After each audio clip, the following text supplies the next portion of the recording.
Outé par sa classe entière en plein cours d'éducation physique, Alexandre Martin vit son pire cauchemar se réaliser sous les yeux de tous ses camarades au lycée Victor Hugo à Paris. Mais ce qui suivit fut encore plus surprenant. Le professeur de sport, Monsieur Laurent Moreau, se dressa comme un rempart entre lui et la vague de rejet, changeant instantanément le cours de sa vie adolescente. Tout avait commencé par un geste maladroit. Pendant l'échauffement, le téléphone d'Alexandre avait glissé de la poche de son short et avait atterri sur le sol du gymnase. L'écran s'était allumé, révélant un message que tout le monde put lire: « Je ne peux plus cacher mes sentiments pour toi, Alexandre. On se voit ce soir ? Julien. » Un silence de plomb s'abattit d'abord, puis les rires fusèrent.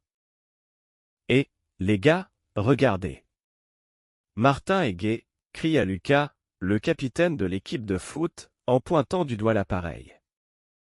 En quelques secondes, le groupe qui l'entourait d'habitude se dispersa comme si une maladie contagieuse venait de se déclarer. Personne ne le regardait plus en face. Les filles chuchotaient, les garçons tournaient le dos. Alexandre sentit ses jambes trembler.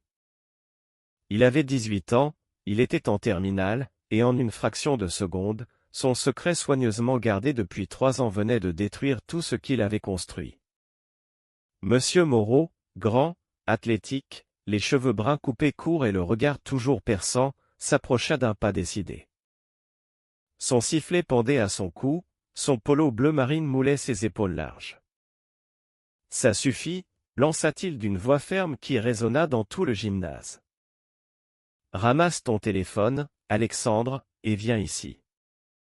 Quant à vous, retournez à vos exercices. Je ne tolérerai aucun harcèlement dans mon cours. L'orientation sexuelle de quelqu'un ne regarde personne d'autre que lui. » Les élèves obéirent à contre-cœur, mais les murmures continuèrent. Alexandre, les joues brûlantes, suivit le professeur jusqu'au petit bureau attenant au gymnase. Une fois la porte fermée, le silence devint presque oppressant. « Assieds-toi », dit doucement Monsieur Moreau. Pour la première fois, Alexandre remarqua que les yeux du professeur n'étaient pas froids comme d'habitude. Ils étaient compréhensifs. « Tu vas bien ? » demanda-t-il. Alexandre secoua la tête, incapable de parler. Les larmes qu'il retenait depuis des mois menaçaient de couler. « Je ne voulais pas que ça arrive, monsieur.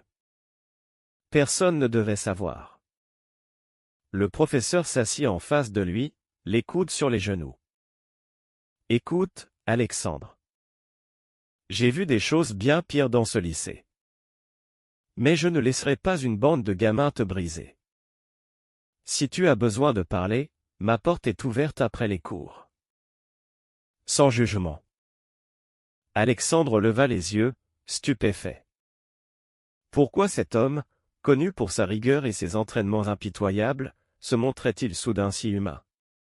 Il ne pouvait pas savoir que cette conversation marquait le début d'un chemin qu'il n'avait jamais imaginé. Le reste de la journée fut un enfer. Dans les couloirs, les regards fuyaient le sien. Son meilleur ami, Thomas, qui avait pourtant juré de garder le secret, passa devant lui sans un mot. À la cantine, la table habituelle resta vide, il mangea seul, le dos voûté. En rentrant chez lui dans le quartier calme de Montmartre, Alexandre marcha lentement, les écouteurs dans les oreilles pour noyer le bruit de ses pensées. Ses parents l'attendaient.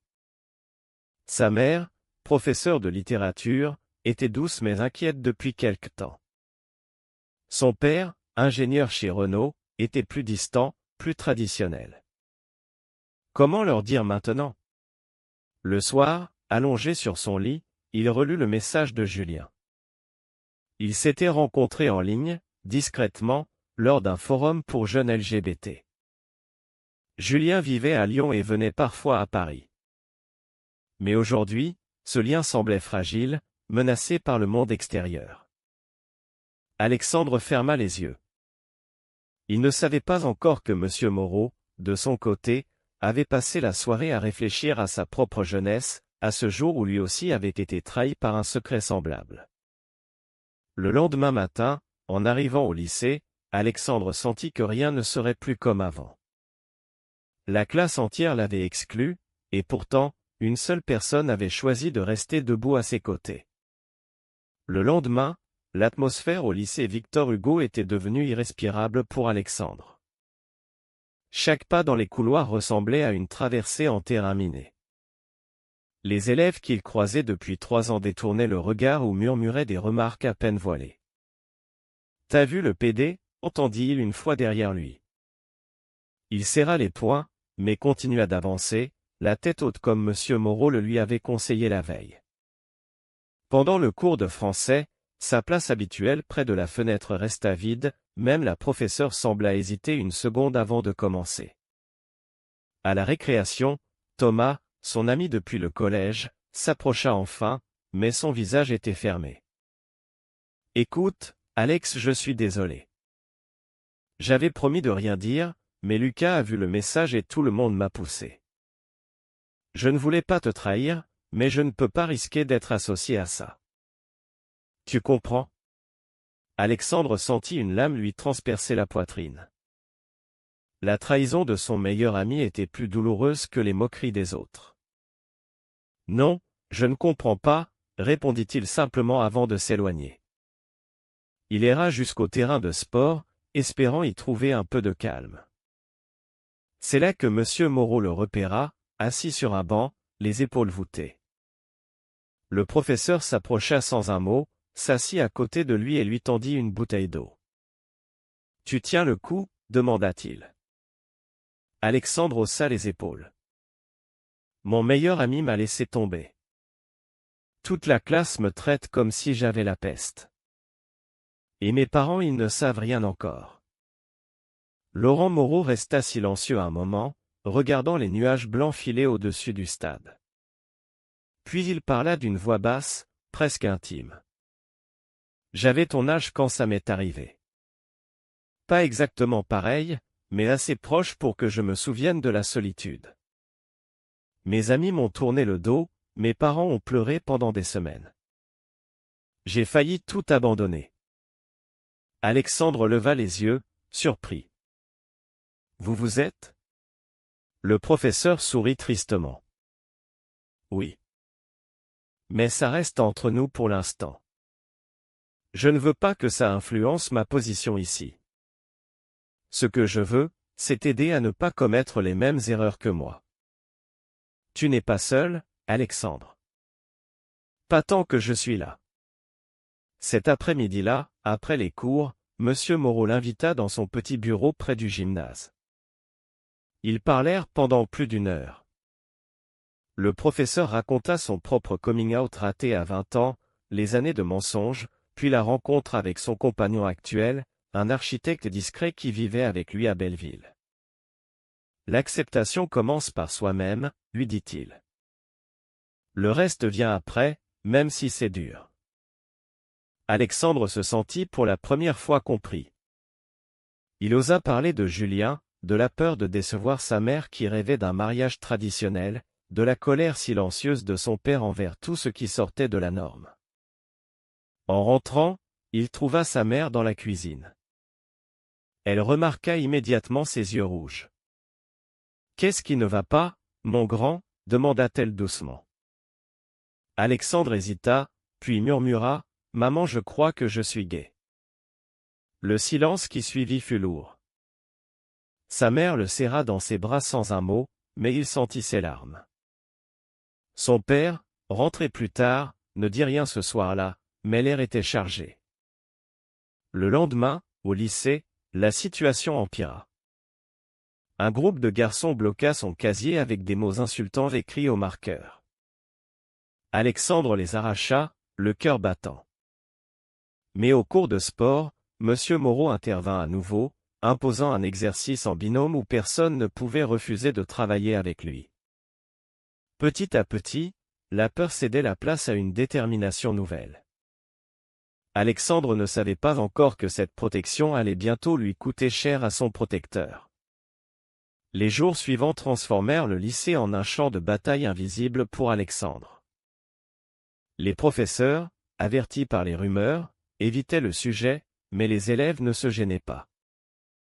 Pendant le cours de mathématiques, une fille qu'il considérait comme une amie glissa un papier sur son bureau. « Pourquoi tu nous as menti ?» Il le froissa sans répondre. Le pire arriva lors de la réunion parents-professeurs. Son père, déjà tendu, apprit par un autre parent que son fils avait des problèmes d'orientation. Le soir, à la maison, l'explosion eut lieu. « Un Martin n'est pas comme ça !» cria son père en frappant la table. « Tu vas me faire honte devant tout le quartier. » Alexandre resta figé, les larmes aux yeux, tandis que sa mère tentait vainement de calmer la situation. « Papa, je n'ai rien choisi. C'est qui je suis. » Mais les mots glissaient sur la colère paternelle. Il monta dans sa chambre, claqua la porte et pleura pour la première fois depuis longtemps. Le lendemain, au lycée, il arriva épuisé. Monsieur Moreau le convoqua immédiatement après le cours de sport. « J'ai appris pour tes parents. Je suis désolé. » Le professeur lui proposa alors quelque chose d'inattendu. « Ce week-end, je vais à une petite réunion d'un groupe de soutien pour jeunes LGBT à Belleville. Pas officiel, juste des gens comme nous. Viens si tu veux.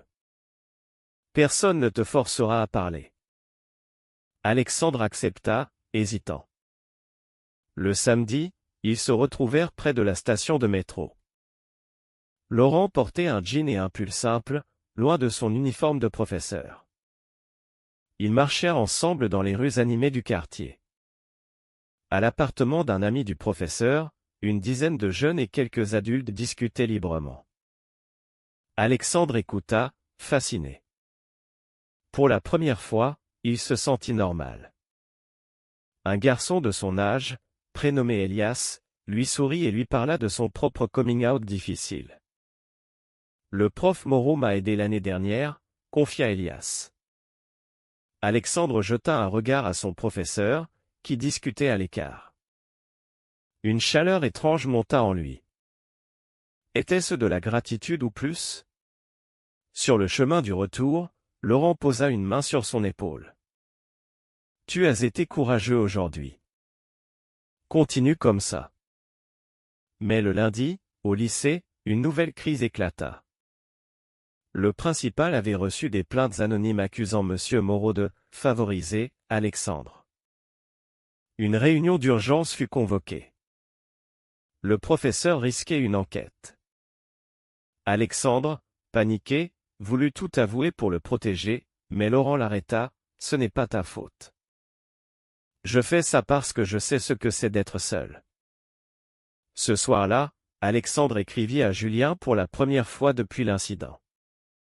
La réponse fut froide, « Je ne veux pas de problème. Désolé. » La rupture fut rapide et douloureuse. Pourtant, au lieu de s'effondrer, Alexandre sentit une force nouvelle grandir en lui. Il décida de ne plus se cacher. Le lendemain, il s'assit seul à la cantine, mais cette fois, il releva la tête. Monsieur Moreau le regarda de loin et hocha la tête, fier. Le conflit avec son père s'aggrava encore, mais sa mère commença à poser des questions, à lire des articles sur le sujet. Lentement, une brèche s'ouvrait. Alexandre ne savait pas que le sacrifice de son professeur allait bientôt atteindre son paroxysme lors d'une assemblée générale du lycée. L'assemblée générale fut le point de non-retour. Le principal, sous pression des parents, avait décidé de parler du climat de harcèlement, sans nommer personne. Mais tout le monde savait. Alexandre était assis au fond de l'auditorium, le cœur battant. Quand Monsieur Moreau demanda la parole, un murmure parcourut la salle. « Je refuse de laisser un élève souffrir parce que son orientation dérange quelques-uns, » déclara-t-il d'une voix claire. « J'ai été ce jeune homme il y a 15 ans. Et si personne ne m'avait tendu la main, je ne serais pas ici aujourd'hui. Alexandre Martin mérite notre respect, pas notre mépris. » Le silence qui suivit fut assourdissant. Puis les applaudissements timides de quelques élèves éclatèrent. Le principal, rouge de colère, ajourna la séance. Après, dans le bureau, Laurent apprit qu'une plainte officielle avait été déposée contre lui pour « influence inappropriée ». Il risquait sa mutation ou pire. Alexandre, effondré, courut le rejoindre. « C'est ma faute. Je vais tout arrêter. » Mais le professeur secoua la tête. « Non. C'est mon choix. J'ai décidé il y a longtemps de ne plus me taire. » Ce soir-là, ils marchèrent ensemble jusqu'au canal Saint-Martin. Pour la première fois, Laurent parla ouvertement de son compagnon, de leur vie discrète, des années perdues à avoir peur. Alexandre écouta, puis osa poser la question qui le hantait, « Pourquoi moi? Pourquoi risquer tout ça ?» Laurent s'arrêta, le regarda longuement. « Parce que je vois en toi ce que j'étais. Et parce que tu mérites mieux que ce que j'ai eu. » Une tension nouvelle flotta entre eux, mélange de gratitude et d'un sentiment plus profond qu'Alexandre n'osait nommer. Le lendemain, à la maison, son père refusa de lui parler. Sa mère, en revanche, avait pris rendez-vous avec un psychologue spécialisé. « Je ne comprends pas encore tout, mais je t'aime, » lui dit-elle. Alexandre pleura dans ses bras. Au lycée, le vent commençait à tourner. Elias, le garçon du groupe de soutien, était en terminale lui aussi. Il s'approcha un jour et lui proposa de réviser ensemble. « Le prof Moreau m'a dit que tu étais seul. On peut changer ça. » Leur amitié naissante apporta de la lumière. Pourtant, une nouvelle trahison attendait. Thomas, rongé par la culpabilité, revint vers lui mais révéla par accident à Lucas que M. Moreau était gay. La rumeur se propagea comme une traînée de poudre. Le professeur fut convoqué à nouveau. Alexandre décida alors d'agir. Il organisa une pétition discrète parmi les élèves qui le soutenaient en secret. 30 signatures en 2 jours. Il la remit au principal avec une lettre personnelle. « Sans lui, je ne serais plus là. » Laurent, touché, le prit à part après les cours. « Tu as grandi, Alexandre. Plus que tu ne le penses. » Cette nuit-là, allongé dans son lit, Alexandre réalisa que ses sentiments pour le professeur allaient au-delà de la gratitude. Mais il savait aussi que Laurent avait une vie, un compagnon. Il choisit de se taire, de transformer cette émotion en force. Le conflit avec son père atteignit son sommet quand celui-ci menaça de l'envoyer chez un spécialiste. Alexandre refusa net. « Je ne changerai pas, papa. Et je ne veux plus me cacher. » Le père claqua la porte, mais pour la première fois, Alexandre sentit qu'il avait gagné une bataille intérieure. Le chemin vers l'acceptation était encore long, mais il n'était plus seul. Les semaines qui suivirent furent un tourbillon d'émotions contradictoires. Le principal, face à la pétition et à la pression discrète des enseignants, décida de classer l'affaire sans suite. Monsieur Moreau conserva son poste, mais l'atmosphère au lycée resta tendue. Alexandre, lui, avait changé. Il marchait la tête haute, répondait calmement aux rares moqueries restantes. Elias devint son confident quotidien. Ils passaient des après-midi à réviser au parc des Buttes-Chaumont, parlant ouvertement de leur vie. « Le prof m'a sauvé », confia un jour Alexandre. Elias sourit. « Il sauve beaucoup de monde. Mais toi, tu as quelque chose de spécial pour lui. » Alexandre rougit sans répondre.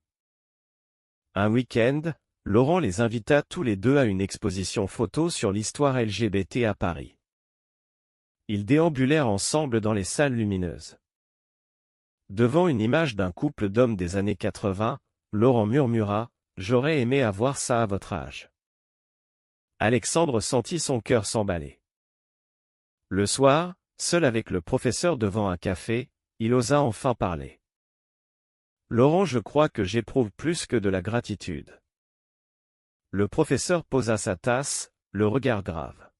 « Alexandre, tu es magnifique, intelligent, courageux. Mais je suis ton professeur, et j'ai une vie. Ce que tu ressens est normal, mais je ne peux pas y répondre. Pas comme ça. La réponse fut douce mais ferme.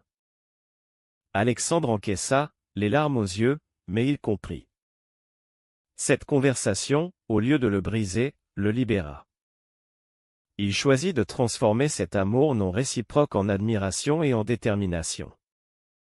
À la maison, le dialogue avec son père reprit timidement. Un soir, après un match de foot à la télévision, le père murmura « Je ne suis pas d'accord, mais je ne veux pas te perdre. » C'était un début. Au lycée, Julien réapparut par message, demandant pardon. Alexandre répondit poliment mais refusa de reprendre. Il avait grandi. Elias, en revanche, lui proposa un soir d'aller au cinéma. Leur premier baiser, timide, sous la pluie de Paris, marqua le début d'une histoire douce et réelle. Monsieur Moreau, de loin, observa avec un sourire. Il savait qu'il avait accompli sa mission. Pourtant, une dernière épreuve attendait. La mère d'Alexandre organisa un dîner familial pour parler. Le père, maladroit mais sincère, posa des questions. « Est-ce que tu es heureux comme ça ?» Alexandre répondit oui, pour la première fois sans hésiter. Le professeur, informé, lui envoya un message simple, « Tu as réussi là où j'ai mis des années. Je suis fier. » L'année scolaire touchait à sa fin.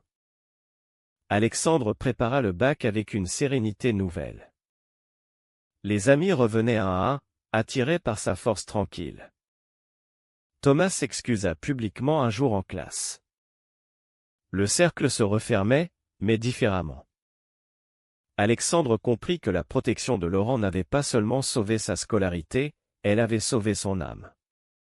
Les résultats du bac tombèrent par une matinée ensoleillée de juillet. Alexandre avait réussi avec mention. Dans le hall du lycée, les élèves criaient, s'embrassaient. Il chercha Monsieur Moreau du regard. Le professeur l'attendait près du gymnase, un sourire discret aux lèvres. « Félicitations, Alexandre. Tu l'as mérité. » Ils marchèrent ensemble une dernière fois vers la sortie. « Je pars pour la rentrée prochaine, » annonça Laurent. Un nouveau poste dans un lycée de province. C'est mieux pour tout le monde. Alexandre sentit une pointe de tristesse, mais aussi de paix. Merci pour tout. Sans vous, je ne serais pas là. Laurent posa une main sur son épaule, comme au premier jour. Tu n'as plus besoin de moi maintenant. Tu es devenu toi-même. Elias les rejoignit, et les trois hommes partagèrent un dernier café au soleil. Alexandre regarda Paris s'étendre devant lui, les toits brillants, la vie qui s'ouvrait. Il avait traversé le rejet, la trahison, la peur, et il en était sorti plus fort. Sa relation avec Elias grandissait doucement, sans pression. Sa mère l'attendait à la maison avec un gâteau, son père avait réservé une table au restaurant. La famille n'était pas parfaite, mais elle avançait. Laurent, en partant, lui laissa une dernière phrase, « N'oublie jamais que le courage des autres peut allumer le tien. » Alexandre sourit. Il savait désormais que l'amour, sous toutes ses formes, était plus puissant que la haine. Est-il vrai que seul le soutien inattendu d'une figure d'autorité peut permettre à un jeune gay de trouver sa place dans la société, ou bien la véritable force vient-elle toujours de l'intérieur? Vrai ou faux? Répondez dans les commentaires.